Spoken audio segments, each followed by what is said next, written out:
Hi friends, water filter motor ఆడడం లేదని customer phone చేస్తే ప్లాంట్ దగ్గరికి అయితే వెళ్ళి చూసాం.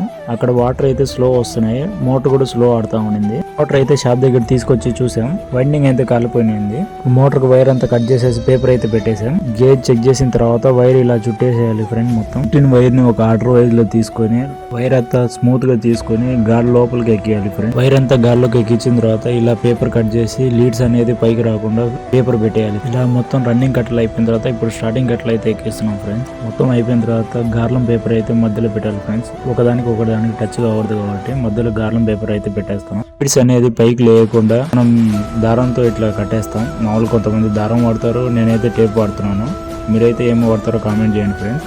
ఇలాగా టేప్ తో మొత్తం కొట్టేయాలి ఫ్రెండ్స్, వైర్ కి ఏం డ్యామేజ్ కాకుండా. కనెక్షన్ ఇస్తున్నాం ఫ్రెండ్స్. కాపర్ వైర్ కాబట్టి కోటింగ్ పోయేటట్టు గోకేసి కటింగ్ లెటర్ తీసేసి స్లీవ్ వేసి కనెక్షన్ అయిపోయిన తర్వాత సేమ్ ముందు పక్క కూడా ఇలాగే టేప్ తో కట్టేయాలి. టేప్ కొట్టడం అంతా పూర్తి అయిపోయిన తర్వాత గాల్లో ఉన్న పేపర్ పైకి లేకుండా ఇట్లా మొత్తం కడ్డీ తీసుకుని ఇట్లా కొట్టేయాలి ఫ్రెండ్స్ లోపలికి. తర్వాత వార్నిష్ చేసేయాలి ఫ్రంట్ సైడ్ బ్యాక్ సైడ్ రెండు సైడ్ లో. వార్నిష్ అంతా ఆరిపోయిన తర్వాత నెక్స్ట్ రోజు ఫిట్టింగ్ చేసేసి ప్లాంట్ దగ్గరికి అయితే తీసుకెళ్ళాం. మీరు చూసినట్లయితే వాటర్ ప్రెజర్ చూడండి ఫ్రెండ్స్ ఎంత ఉందో.